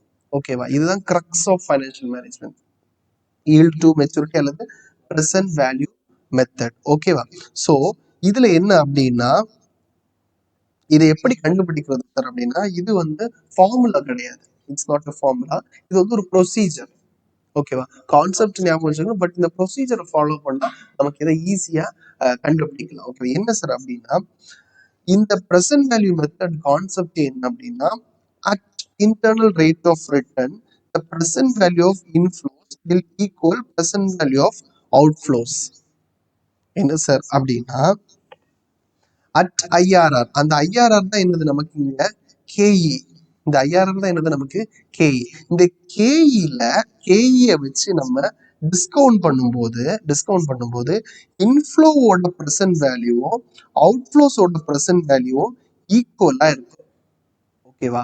ஆர் இப்படி சொல்லலாம், என்ன அப்படின்னா எந்த வேல்யூல, எந்த ஐஆர்ஆர், எந்த கேஇ ரெண்டுமே ஒண்ணுதான், எந்த கேஇல ப்ரெசன்ட் வேல்யூக்கு இன்ஃப்ளோஸையும் ப்ரெசன்ட் வேல்யூ சாரி எந்த கேஇல அவுட்ஃப்ளோஸையும் இன்ஃப்ளோஸையும் டிஸ்கவுண்ட் பண்றோமோ அதுல எந்த வேல்யூல அது ஈக்குவலா வருதோ அந்த வேல்யூ தான் என்னது, ஐஆர்ஆர். ஓகேவா? சோ அது எப்படி கண்டுபிடிக்கிறது அப்படின்னா அதுக்கு ஒரு 4 ஸ்டெப் இருக்கு. ஓகேவா? இதை வந்து ரொம்ப ஆக்சுவலி இது ப்ரொசீஜர்லாம் ஞாபகம் வச்சுக்கணும், கான்செப்ட் ஞாபகம் வச்சுக்கலாம். பட் ஸ்டூடெண்ட்ஸ் அண்டர்ஸ்டாண்ட் ஆகணும் அப்படிங்கிறதுக்காக தான் இந்த ஸ்டெப்ஸ் எல்லாம் போட்டிருக்கு. இது அட்டர் லாஜிக். ஓகேவா? ஸோ சிம்பிளா சொல்ல போனா ப்ரெசன்ட் வேல்யூ மெத்தட் காஸ்ட் கண்டுபிடிக்கிறது, ஏதோ ஒரு ரேட்ல டிஸ்கவுண்ட் பண்ணும்போது இன்ஃப்ளோவோட ப்ரெசன்ட் வேல்யூ அவுட்ஃப்ளோட ப்ரெசன்ட் வேல்யூ ஈக்குவலா வரும். அந்த ரேட் தான் என்னது, காஸ்ட் அல்லது IRR, internal rate of return. அது எப்படி கண்டுபிடிக்கிறது அப்படின்னா ஃபர்ஸ்ட் நம்ம வந்து cash flow, cash inflow, cash அவுட்ஃப்ளோயை ஐடென்டிஃபை பண்ணணும். ஓகேவா? நெக்ஸ்ட் என்ன பண்ணணும்னா இதோடைய நெட் பர்சன்ட், கேஷ் இன்ஃப்ளோவோட கேஷ் அவுட்ஃப்ளோவோட நெட் பர்சன்ட் வேல்யூ கண்டுபிடிக்கணும். எப்படி? ஏதாவது 2 டிஸ்கவுண்ட் ரேட்டை வச்சு டிஸ்கவுண்ட் பண்ணி. ஓகேவா? ஏதாவது 2 டிஸ்கவுண்ட் ரேட்டை வச்சு, அதனாலதான் அதுக்கு பேர் வந்து ட்ரையல் அண்ட் எரர் மெத்தட். ஏதாவது 2 டிஸ்கவுண்ட் ரேட்டை வச்சு டிஸ்கவுண்ட் பண்ணி நம்ம என்ன கண்டுபிடிக்கணும், அதோடைய நெட் பர்சன்ட் வேல்யூ கண்டுபிடிக்கணும். ஓகேவா? அதுக்கப்புறம் நம்ம என்ன பண்ணணும் அப்படின்னா இன்டர்போலேஷன் மெத்தட், அது எப்படி நம்ம சொல்லி தருவோம். அதை வச்சு நீ பண்ணிட்ட அப்படின்னா நமக்கு என்ன கிடைக்கும், ஐஆர்ஆர் கிடைக்கும். ஓகேவா? ஸோ ஃபர்ஸ்ட் இந்த டிஸ்கவுண்டிங் சொல்றீங்களே சார், அது என்ன, அதை மட்டும் சொல்லி தந்துருங்க அப்படின்னா, அதாவது ஃபைனான்சியல் மேனேஜ்மெண்ட் சிம்பிளான இந்த டைம் வேல்யூ ஆஃப் மணி இருக்கு இல்லையா, அது ரொம்ப ரொம்ப முக்கியமான இடம் இதுல, ஃபைனான்ஸ்ல. இது கண்டிப்பா எல்லா ஸ்டூடெண்ட்டுக்கும் தெரிஞ்சிருக்கணும். எஃப்எம்ல இது தெரியலைன்னா எதுவுமே பண்ண முடியாது. ஓகே, ஸோ இது என்ன sir discounting time value of money அப்படின்னா என்ன அப்படின்னா, இன்னைக்கு நம்ம கையில 1 ரூபாய் இருக்கு அப்படின்னா இந்த 1 ரூபாயால ஒரு சாக்லேட்டை நம்ம இன்னைக்கு வாங்க முடியும். இல்ல எக்ஸாம்பிளுக்கு இன்னைக்கு நம்ம 100 ரூபாய் கொடுத்து ஒரு பெட்ரோல், 1 லிட்டர் பெட்ரோல் போடுறோம் அப்படின்னா 5 வருஷம் தாண்டி இதே 100 ரூபாயால 1 லிட்டர் பெட்ரோல் போட முடியுமானா முடியாது. 1/2 லிட்டர் பெட்ரோல் தான் போட முடியும். எப்படி சார் இந்த இந்த பைசா வந்து என்ன ஆச்சுது அப்படின்னா, இந்த இந்த வேல்யூ ஆஃப் மணி வந்து குறைஞ்சிட்டே போகுது because of time. So time போக போக போக இந்த மணியோட வேல்யூ என்ன ஆகுது, குறைஞ்சிட்டே போகுது. எதனால சார் குறையுது அப்படின்னா because of various factors like inflation, interest rate, exchange rates. இதனால இந்த நிறைய ரீசன்ஸ் இருக்கு. இந்த ரீசன்ஸ்னால இந்த வேல்யூ ஆஃப் மணி என்ன ஆகுது, குறைஞ்சிட்டே போகுது. இதை கண்டுபிடிக்கிறது, இந்த இந்த இந்த ரேட்டு என்ன ரேட்ல சார் குறையுது, அது டிபெண்ட்ஸ். இப்ப இன்ஃப்ளேஷன் 6% இருக்கலாம், இல்ல வந்து இன்ட்ரெஸ்ட் ரேட் 10%, என்ன ரேட்ல இருக்கலாம். ஓகேவா? இப்ப ஒரு எக்ஸாம்பிளுக்கு 100 ரூபாய், இன்னைக்கு 100 ரூபாய் இருக்குது. பட் நம்ம கண்ட்ரில ஃபார் எக்ஸாம்பிள் 10% இன்ஃப்ளேஷன் ரேட் இருக்குன்னா ஒரு வருஷம் தாண்டி இந்த 100 ரூபாய் 100 ரூபாயா இருக்காது, 90 ரூபாயா இருக்கும். எப்படி? அந்த 100 டிவைடட் பை 1.10 போட்டீங்கன்னா உங்களுக்கு தெரியும் என்னது, அந்த அமௌண்ட் குறையிறது. ஓகேவா? சோ அதுதான் என்ன சொல்லுவோம் நம்ம, டைம் வேல்யூ ஆஃப் மணி அல்லது டிஸ்கவுண்டிங்னு சொல்லுவோம். ஓகேவா? இது எல்லா ஸ்டூடெண்ட்ஸுக்கும் தெரிஞ்சிருக்கணும். இப்ப நம்ம சம்முக்குள்ள போவோம். ஸோ நெட் ப்ரெசன்ட், அதாவது ப்ரெசன்ட் வேல்யூ மெத்தட் அல்லது ஒய்டிஎம்க்கு நம்ம ஒரு எக்ஸாம்பிள் மட்டும் பார்ப்போம். ஓகே, ஸோ நெட் ப்ரோசீட்ஸ் வந்து 80 rupees 80. நெட் ப்ரோசீட்ஸ் என்ன அப்படின்னா, நம்ம வந்து ஒரு பாண்ட் இஷ்யூ பண்றோம் அப்படின்னா அந்த பாண்டுக்கு நம்ம வாங்கக்கூடிய வேல்யூ. ஸோ அதான் 80. ஃபேஸ் வேல்யூ 100, அதோட பாண்டோட ஃபேஸ் வேல்யூ 100, நெட் ப்ரோசீட்ஸ் 80. அதோட ரிடம்ஷன் வேல்யூ, திருப்பி ரீபே பண்ணக்கூடிய வேல்யூ 100. 5 இயர்ஸுக்கு வாங்குறோம். இன்ட்ரெஸ்ட் வந்து 10%. இன்ட்ரெஸ்ட் வந்து 10%. அந்த கம்பெனி வந்து 35% டேக்ஸ் ஸ்லாப்ல இருக்குது. ஸோ இன்ட்ரெஸ்ட் அமௌண்ட் எவ்வளவு வரும் அப்படின்னா face value into interest rate into tax shield. Actually 100 into 10% போட்டால் 10 rupees தான் வரும்.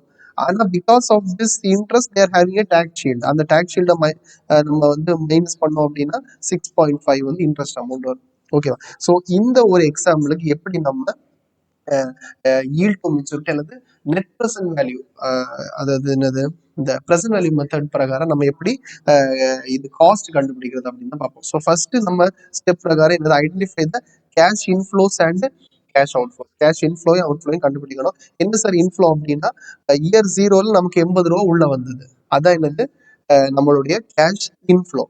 1 to 5 இயர்ஸுக்கு வந்து 6.5 ருபீஸ் வந்து காஸ்ட் அவுட்ஃப்ளோ இருக்குது, ஓகேவா. அண்ட் 50 இயர் எண்டில் 100 ரூபாய் அவுட்ஃப்ளோ இருக்குது. இது இவ்வளவுதான் cash inflow and cash outflow. Okay sir, identify பண்ணியாச்சு. நெக்ஸ்ட் என்னது, calculate the net present value of cash flows using any two discount rate. ஓகேவா, இந்த இந்த கேஷ் ஃப்ளோஸோட ப்ரெசென்ட் வேல்யூ கண்டுபிடிக்கணும் using any two discount rate. ஓகேவா, இப்போ நம்ம எக்ஸாம்பிளுக்கு என்ன பண்றோம்னா 10%, 15% வச்சு நம்ம டிஸ்கவுண்ட் பண்ணுவோம். ஓகேவா, ஸோ இயர் 0ல டிஸ்கவுண்டிங் ஃபேக்டர் எப்பவுமே ஒன்னா தான் இருக்கும். எப்படி சார் 1? 80 ரூபாய் இன்னைக்கு வாங்குனா அதோட வேல்யூ இன்னைக்கு 80 தான், அதனால இன்டூ 1 மல்டிப்ளை பண்றது. ஸோ அது present value. Okay, right right. Next என்னது 6.5 கேஷ் ஃப்ளோ டிஸ்கவுண்டிங் ஃபேக்டர். இந்த இதுல நம்ம எப்படின்னா இதுல ரெண்டா கண்டுபிடிக்கலாம். ஒன்னு வந்து கியூமுலேட்டிவ் டிஸ்கவுண்ட், இன்னொன்னு இண்டிவிஜுவல் டிஸ்கவுண்ட். இண்டிவிஜுவல் டிஸ்கவுண்ட் எப்படின்னா அது வந்து year 1, year 2, year 3, year 4, year 5. Cash flow 6.5, 6.5, 6.5, 6.5, 6.5. Discounting factor 1 divided by 1.10 to the power 1, 1 divided by 1.10 to the power 2, to the power 3, to the power 4, to the power 5. இப்படி நம்ம ஒன்று என்ன கண்டுபிடிப்போம், discounting factor கண்டுபிடிச்சு ஒன்னே நம்ம மல்டிப்ளை பண்ணி என்ன கண்டுபிடிப்போம், ப்ரெசென்ட் வேல்யூ கண்டுபிடிப்போம் இல்லையா. அதுக்கப்புறம் எல்லாத்தையும் ஆட் பண்ணுவோம். அதுதான் நம்ம இங்க என்ன பண்றோம் அப்படின்னா கியூமுலேட்டிவா அதோடைய டிஸ்கவுண்டிங் ஃபேக்டர் கண்டுபிடிக்கணும். ஸோ இதுல உள்ள க்ரக்ஸ் என்ன அப்படின்னா நம்ம வந்து இன்ட்ரெஸ்ட் இப்போ வந்து இது என்ன 3.791 என்ன அப்படின்னா ₹1 ஒரு வருஷமும் 5 வருஷத்துக்கு கிடைக்குதுன்னா நம்ம நினைப்போம் 5 ரூபா இருக்குன்னு. இல்ல, உண்மையா என்ன இருக்கும் அப்படின்னா 3.79 தான் இருக்கும். அப்ப அந்த 5 ரூபா 3.791 சுருங்கிடுச்சு. எதனால? Because of this 10% discounting factor. ஓகேவா, ஸோ அந்த ரெண்டையும் மல்டிப்ளை பண்ணும்போது நமக்கு ப்ரெசென்ட் வேல்யூ கிடைக்கும். அதே மாதிரி கேஷ் ஃப்ளோ ₹100, டிஸ்கவுண்டிங் ஃபேக்டர் என்னது 0.621. 0.621 என்னது ஆக்சுவலா ₹1 5 வருஷம் தாண்டி அதோட வேல்யூ என்னது 0.621. இந்த அண்டர்ஸ்டாண்டிங் இருக்கணும். ஓகேவா, ₹1 10% டிஸ்கவுண்ட் ஆகுது அப்படின்னா அதோடைய வேல்யூ ஆஃப்டர் 5 இயர்ஸ் என்னது 0.61. இது எப்படி சார் கால்குலேட்டர்ல கண்டுபிடிக்கிறது? 1 divided by 1.10 equal to equal to equal to equal to equal to equal to 5 equal to போடும்போது 5 ஈக்குவல் டுல இந்த வேல்யூ வரும். ஓகேவா, ஸோ அதுதான் ப்ரெசென்ட் வேல்யூ. ஸோ அதோட அர்த்தம் என்னன்னா ₹100 5 வருஷத்துக்கு அப்புறம் கொடுக்குறேன்னு அதோட இன்னைக்கு வேல்யூ என்னது, அதுதான் ப்ரெசென்ட் வேல்யூ. ஓகேவா, 62.1. ஸோ இது இவ்வளோத்தையும் நம்ம ஆட் பண்ணும்போது நமக்கு என்ன கிடைக்கும், present value, net present value 6.74 positive. ஓகேவா. நெக்ஸ்ட் அதே மாதிரி நம்ம இன்னொரு 15% ஒரு ரேட், என்ன ரேட் வேணா யூஸ் பண்ணலாம், 13, 14, 15, 16 என்ன வேணா யூஸ் பண்ணலாம். பட் முடிஞ்ச அளவுக்கு அது பக்கத்துல இருக்கிற மாதிரி பார்க்கணும். ஓகேவா, ஸோ 15% போடும்போது நமக்கு நெட் ப்ரெசென்ட் வேல்யூ என்ன கிடைக்கும்னா மைனஸ் 8.51 கிடைக்கும். ஓகேவா, அதுதான் step 2, calculate the net present value of cash flows using any two discount rate. ஓகேவா, தேர்ட் என்னது இன்டர்போலேஷன் ஃபார்முலா. இன்டர்போலேஷன்னா என்ன சார், இது முக்கியமான விஷயம். என்ன அப்படின்னா இப்ப நம்ம நெட் ப்ரெசென்ட் வேல்யூ தான் கண்டுபிடிச்சிருக்கோம். இனி நம்ம என்ன கண்டுபிடிக்கணும், அந்த கேஏ அல்லது ஐஆர்ஆர் காஸ்ட் கண்டுபிடிக்கணும். அது எப்படி சார் கண்டுபிடிக்கிறது அப்படின்னா இன்டர்போலேஷன் ஃபார்முலா வச்சு. இன்டர்போலேஷன் இது வந்து லாஜிக்கல் ஃபார்முலா, இது வந்து லாஜிக்கல் பேஸ்டு, இது வந்து ஃபார்முலா பேஸ்டு. ஓகேவா, ரெண்டுமே ஒண்ணுதான். லாஜிக்கல் பேஸ்டு நீங்க ஞாபகம் வச்சுக்கோங்க. என்ன அப்படின்னா இப்ப நம்ம ஸ்டார்டிங் ரேட் 10% எடுத்தோம், அதுக்கப்புறம் நம்ம இன்ட்ரெஸ்ட் ரேட்டை கூட்டணும் இல்லையா, டிஸ்கவுண்டிங் ஃபேக்டர். எப்பவுமே ஞாபகம் வச்சுக்கோங்க, டிஸ்கவுண்டிங் ஃபேக்டரை கூட்டும் போது நெட் ப்ரெசென்ட் வேல்யூ எப்பவுமே குறையதான் செய்யும். டிஸ்கவுண்டிங் ஃபேக்டரை இன்க்ரீஸ் பண்ணும்போது நெட் ப்ரெசென்ட் வேல்யூ என்ன ஆகுது, குறையதான் செய்யும்.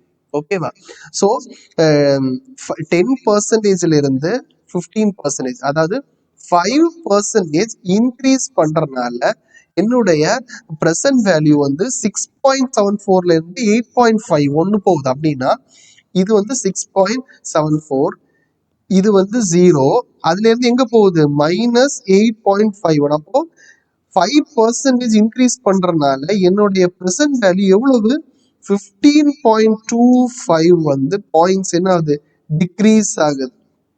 டிக்ரீஸ் ஆகுது. பட் எனக்கு எது வரைக்கும் டிக்ரீஸ் ஆனா போதும், எனக்கு வந்து ஐஆர்ஆர்ல இன்ஃப்ளோவோட ப்ரெசென்ட் வேல்யூ அவுட்ஃப்ளோட ப்ரெசென்ட் வேல்யூ ஈக்குவலா இருக்கும். எப்படி ஈக்குவலா இருக்கும்?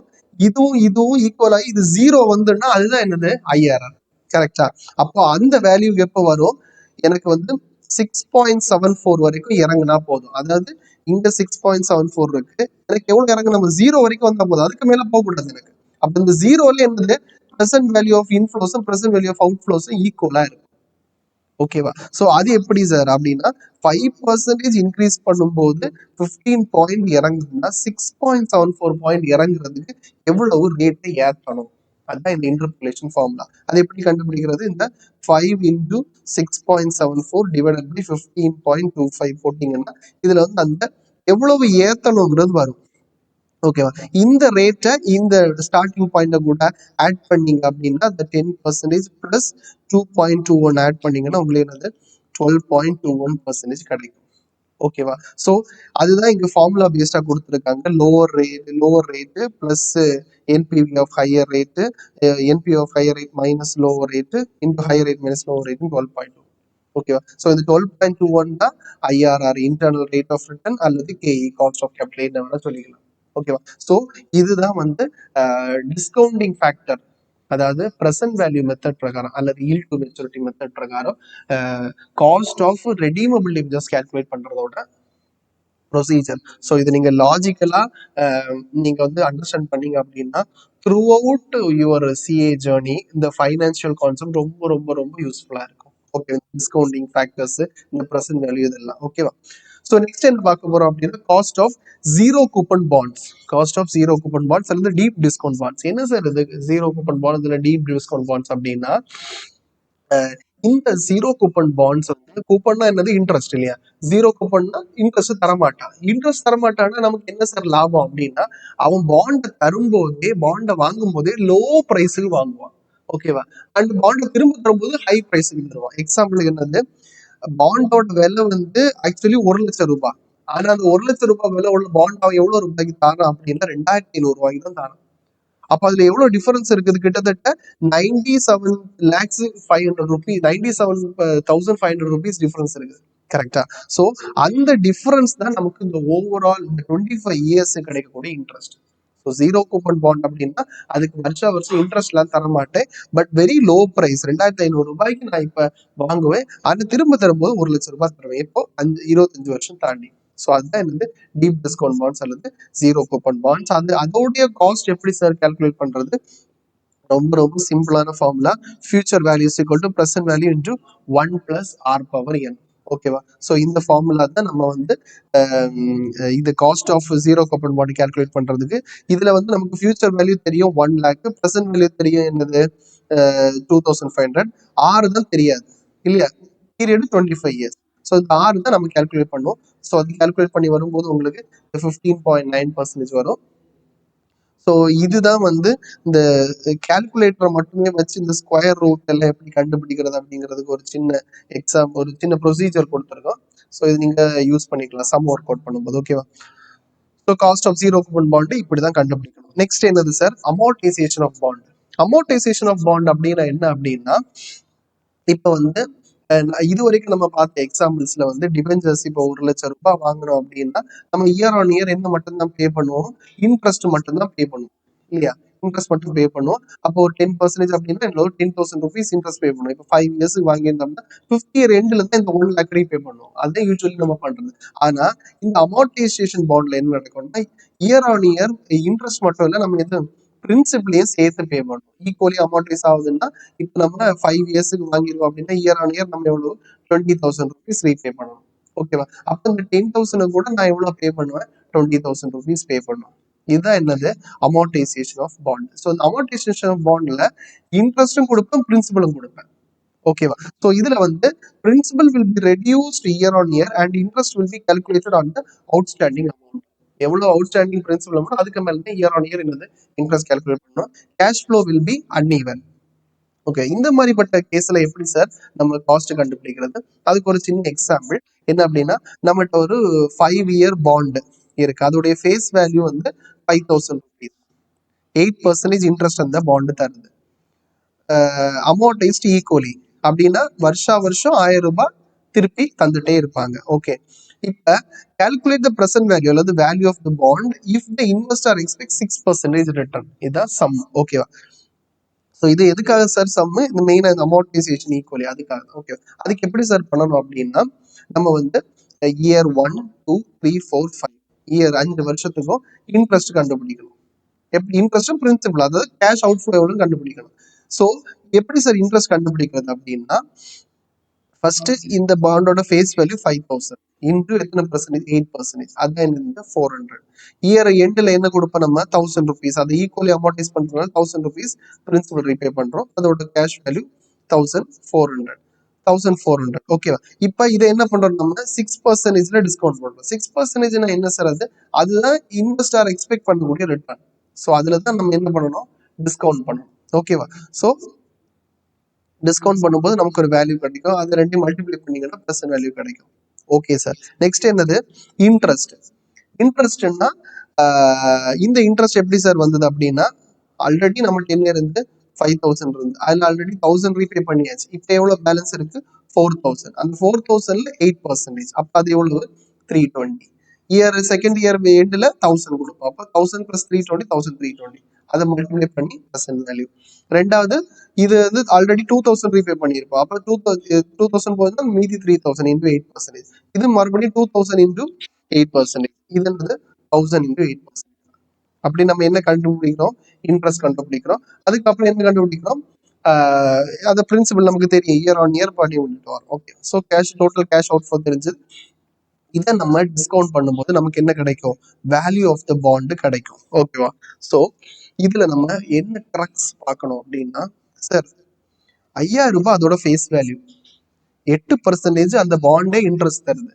அப்புறம் எப்படி சார் அந்த பாண்டோட விலை வந்து இவ்வளவு ஜாஸ்தியா இருக்கு அப்படின்னா இன்வெஸ்டர் எவ்வளவுதான் ரிட்டர்ன் எக்ஸ்பெக்ட் பண்றாங்க? 6%. கரெக்டா? இன்வெஸ்டர் எவ்வளவு ரிட்டர்ன்? 6% தான் எக்ஸ்பெக்ட் பண்றான். அப்ப எப்படி சார் இது உண்மையா பிராக்டிகலி பாசிபிளா இருக்கும் அப்படின்னா அந்த பாண்ட் மார்க்கெட் வந்து ரொம்ப ஹெவிலி டிமாண்டா இருந்துன்னு வைங்களேன். ரொம்ப ஹெவி டிமாண்டா இருக்கு அப்படின்னா நிறைய பேர் பாண்ட் வாங்க ரெடியா இருக்காங்க. அப்ப என்ன ஆகும்? அல்டிமேட்டா பாண்டோட விலை இன்க்ரீஸ் ஆகும். பாண்டோட விலை இன்க்ரீஸ் ஆகும்போது ஆட்டோமேட்டிக்கா ரேட் ஆஃப் ரிட்டர்ன் குறையதான் செய்யும். ஓகே, அப்ப 5000 ரூபாய் பாண்ட் எல்லாரும் வாங்க ரெடியா இருக்கும் போது அதோட விலை ஏறிட்டே தான் போகும். அப்போ 8% இன்ட்ரெஸ்ட்டுக்கு பதிலா எனக்கு 6% கிடைச்சாலே போதும் அப்படின்னு யாரு நினைக்கிற இன்வெஸ்டர்? அப்போ அவ்வளவு கிடைச்சா போதும் நினைக்கும் போது அந்த பாண்ட் என்னது?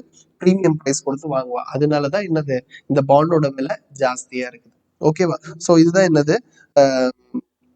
அமௌண்டைசேஷன் ஆஃப் பாண்ட்ல நம்ம பார்க்கக்கூடிய ஒரு சம். ஓகேவா? ஈக்குவலி அமௌண்டைஸ் ஆகும்போது எப்படி அதோடைய வேல்யூ ஆஃப் த பாண்ட் கண்டுபிடிக்கிறது அப்படிங்கிறது. ஓகே, ஸோ நெக்ஸ்ட் என்ன அப்படின்னா காஸ்ட் ஆஃப் கன்வெர்ட்டபிள் டிபெஞ்சர்ஸ். இது வந்து டிபெஞ்சர்ஸ்ல கடைசி கான்செப்ட். ஓகேவா? ஸோ ஃபர்ஸ்ட் கன்வெர்ட்டபிள் டிபெஞ்சர்ஸ்னா என்னது சார்? கன்வெர்ட்டபிள் டிபெஞ்சர்ஸ் அப்படின்னா இப்ப நம்ம ரெடிமேபிள் டிபெஞ்சர் மாதிரி தான் இது. பட் ரெடிமேபிள் டிபெஞ்சர்ல இதுல என்னன்னா ஒரு ஆப்ஷன் மட்டும் கொடுத்துருவோம்.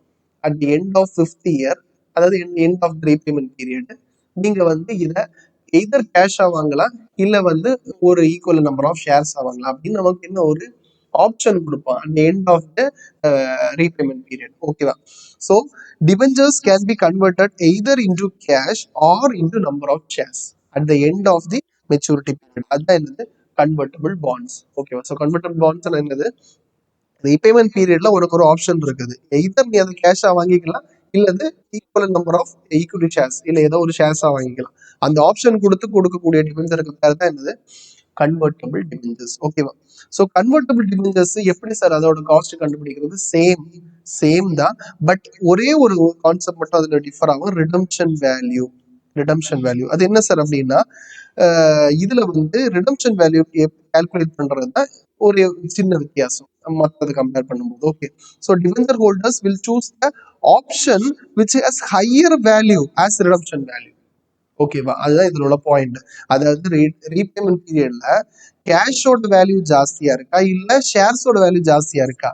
எது ஜாஸ்தியா இருக்கோ அதுதான் அவங்க எதுக்கு ரிடம்ஷன் வேல்யூ எடுப்பாங்க. மீதி எல்லாமே same as that of redeemable debentures.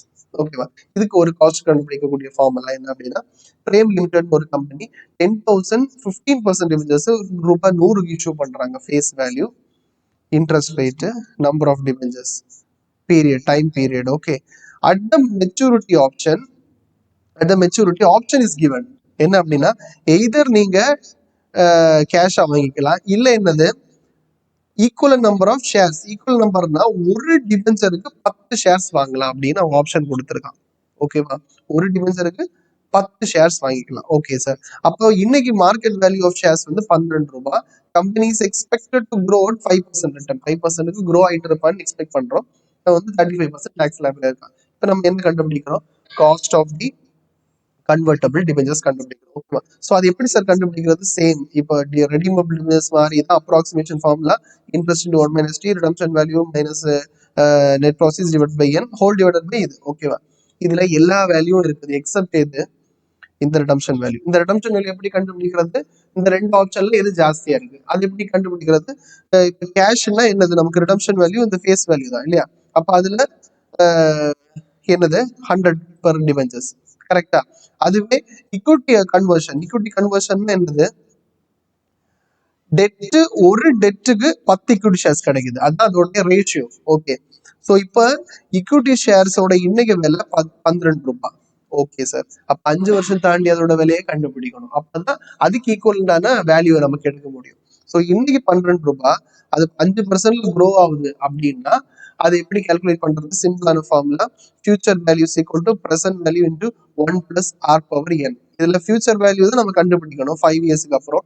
Present value தெரியும் 12, r தெரியும் growth rate 5, n 5. அப்படி கால்குலேட் பண்ணும்போது 5 வருஷம் தாண்டி 12 ரூபாய் 5%ல க்ரோ ஆகுதுன்னா அது எவ்வளவு ரூபாய் ஆகும்? 15.32. ஓகேவா, ஸோ ஒரு டிபென்சருக்கு 10 ஈக்விட்டி ஷேர்னா ஒரு ஷேருக்கு 15 ரூபாய்னா 10 ஷேருக்கு எவ்வளவு? 153 ரூபாய். அப்ப ஒரு டிபென்சருக்கு எவ்வளவு வேல்யூ கிடைக்கும்? நமக்கு 153 ரூபாய் வேல்யூ கிடைக்கும். ஓகேவா, ஸோ அதுதான் இங்க வருது நமக்கு. இந்த ரெண்டுல எது ஜாஸ்தியா இருக்கு? Yes, equity conversion. அப்ப அதுதான் எதுக்கு எடுக்கணும்? ரிடம்ஷன் வேல்யூ எடுக்கணும். ஸோ சேம் அதே மாதிரி தான் இந்த ரிடம்ஷன் வேல்யூ மட்டும் இதுல போட்டு இதே ஃபார்முலால ஒர்க் அவுட் பண்ணீங்கன்னா என்ன கிடைக்கும்? காஸ்ட் ஆஃப் கன்வெர்டபிள் டிபெஞ்சர்ஸ் கிடைக்கும். ஓகேவா, இதை சேம் நீங்க எதுக்கு யூஸ் பண்ணிக்கலாம்? ஈல்ட் டு மெச்சூரிட்டி யூஸ் பண்ணிக்கலாம். அதே கான்செப்ட் தான். இந்த ரிடம்ஷன் வேல்யூ மட்டும் அங்க என்ன போடணும்? அந்த டேப்லர் காலத்துல கேஷ் இன்ஃப்ளோ கேஷ் அவுட்ஃப்ளோல 52ல இந்த 153 மட்டும் போடணும். இதை போட்டு என்ன கண்டுபிடிக்கலாம்? ஈல்ட் டு மெச்சூரிட்டி மெத்தட்ல நம்ம காஸ்ட் கண்டுபிடிக்கலாம். ஸோ இதுதான் வந்து நம்ம பார்ட் 1ல பார்த்த கான்செப்ட், காஸ்ட் ஆஃப் டிபெஞ்சர்ஸ் கண்டுபிடிக்கிறது. பார்ட் 2ல நம்ம ப்ரிஃபரன்ஸ் ஷேர்ஸும் ஈக்விட்டி ஷேர்ஸும் இந்த காஸ்ட் ஆஃப் கேபிட்டல் இருக்கக்கூடிய சம்ஸை நம்ம பார்ப்போம். ஓகேவா, ஸோ பார்ட் 1ல நம்ம என்னென்ன பார்த்தோம்னு ஒரு சின்ன ரிவிஷன். என்ன பார்த்தோம் அப்படின்னா, we have seen what is cost of capital, எதுக்கு காஸ்ட் ஆஃப் கேபிட்டலுக்கு significance of cost of capital பார்த்தோம். அடுத்து ஒரு காஸ்ட் ஆஃப் டிபெஞ்சர்ஸ் ஒரு சின்ன எக்ஸாம்பிள் பார்த்தோம். Cost of debentures advantages disadvantages பார்த்தோம்.